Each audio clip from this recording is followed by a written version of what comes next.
الحمدللہ رب العالمین الصلاۃ والسلام علیک محمد صلی اللہ علیہ وآلہ وسلم۔ کلاس نمبر 14 مسجد کے آداب۔ حدیث مبارکہ ہے اللہ تعالیٰ کے نزدیک سب سے پیاری جگہ مسجدیں ہیں اور اس کے نزدیک سب سے بری جگہ بازار ہیں۔ مسلم شریف۔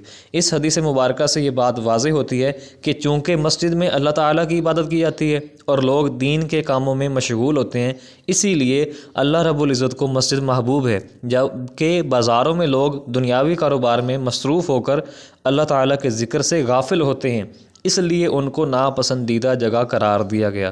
رسول کریم صلی اللہ علیہ وآلہ وسلم نے ارشاد فرمایا، جو شخص اللہ تعالیٰ کی رضا اور خوشنودی کے لیے، نہ کہ دکھلاوے کے لیے مسجد بناتا ہے، اللہ تعالیٰ اس کے لیے جنت میں گھر بناتا ہے۔ بخاری شریف۔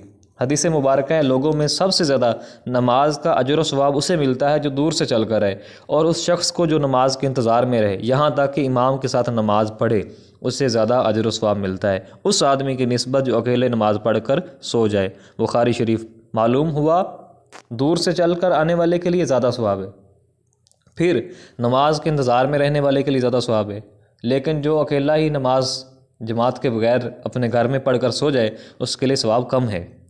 حدیث مبارکہ ہے، حضرت جابر رضی اللہ تعالیٰ عنہ روایت کرتے ہیں کہ مسجد نبوی کے ارد گرد کچھ جگہیں خالی ہوئیں تو بنی سلمہ نے چاہا کہ مسجد کے قریب منتقل ہو جائیں۔ ان کی نقل مکانی کی خبر رسول اللہ صلی اللہ علیہ وسلم کو پہنچی تو آپ نے ان سے فرمایا، مجھے یہ بات پہنچی ہے کہ تم لوگ مسجد کے قریب منتقل ہونا چاہتے ہو۔ انہوں نے عرض کیا، ہاں یا رسول اللہ صلی اللہ علیہ وآلہ وسلم، ہم نے اس امر کا ارادہ کیا ہے۔ تو آپ نے فرمایا، اے بنی سلمہ، اپنے گھروں میں ہی رہو کہ تمہارے قدم جو تم مسجد کی طرف اٹھاتے ہو تمہارے اعمال نامے میں لکھے جائیں گے۔ مسلم شریف۔ اور یہ بات رسول اللہ صلی اللہ علیہ وسلم نے 2 بار فرمائی کہ تم اپنے گھروں میں ہی رہو کہ تمہارے قدم جو مسجد کی طرف تم اٹھاتے ہو تمہارے اعمال نامے میں لکھے جائیں گے۔ صحیح مسلم۔ حدیث مبارکہ 7 آدمی ایسے ہیں جنہیں اس دن اللہ تعالیٰ اپنے سایہ میں جگہ دے گا جبکہ کوئی سایہ نہ ہوگا۔ ان میں سے ایک شخص وہ بھی ہوگا کہ جس کا دل مسجد میں معلق رہے، لگا رہے، جب کہ وہ اس سے باہر نکلے یہاں تک کہ واپس مسجد میں آ جائے، یعنی ہر نماز کے لیے وہ مسجد میں جا کر ہی سکون محسوس کرے، ہر نماز مسجد میں ہی جا کر پڑھے۔ بخاری شریف۔ اللہ تعالیٰ کے سایہ سے متعلق علماء کرام بیان فرماتے ہیں، اس سے مراد یہ ہے کہ اللہ تعالیٰ عرش کے نیچے بٹھائے گا، چنانچہ قیامت کے سورج سے میدان حشر میں جو سورج سوا نیزے پر ہوگا اس سے امن میں ہو جائیں گے۔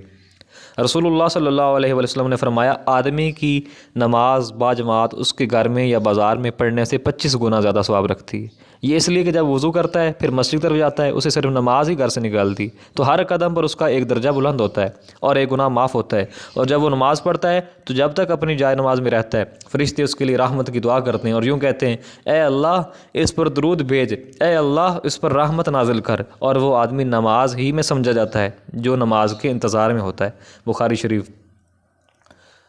6:30 بجے جماعت ہے تو ایک بندہ 6:20 پر مسجد میں آ گیا، سنتیں اس نے ادا کر لیں، اب 10 منٹ جو اس کے رہتے ہیں وہ نماز کے انتظار میں، جماعت کے انتظار میں، اور 10 منٹ اس کی نماز میں ہی سمجھے جائیں گے۔ سبحان اللہ۔ صحیح بخاری۔ ایک اور روایت میں اس طرح آیا ہے کہ رسول اللہ صلی اللہ علیہ وسلم نے فرمایا، جب مسجد میں داخل ہو اور نماز نے ہی مسجد میں روکے رکھا، اس روایت میں فرشتوں کی دعا میں یہ الفاظ زیادہ آئے ہیں کہ اے اللہ اسے بخش دے، اے اللہ اس پر مہربانی فرما، کہ فرشتے دعا یہ بھی کرتے ہیں، درود بھیج، رحمت نازل کر، پھر کہتے ہیں اسے بخش دے، اور پھر فرماتے ہیں کہ اس پر مہربانی فرما، جب تک کہ وہ مسجد میں کسی مسلمان کو ہاتھ یا زبان سے تکلیف نہ دے اور اذیت نہ پہنچائے، اور جب تک کہ وہ مسجد میں بے وضو نہ ہو۔ بخاری شریف۔ ایک اور حدیث مبارکہ ہے، جب تم میں سے کوئی مسجد میں داخل ہو تو چاہیے کہ بیٹھنے سے پہلے 2 رکعت نماز پڑھے۔ بخاری شریف۔ ایک اور حدیث مبارکہ ہے، مسجد میں تھوکنا گناہ ہے اور اس کا کفارہ یہ ہے کہ اسے دفن کر دے، صاف کر دے۔ صحیح بخاری۔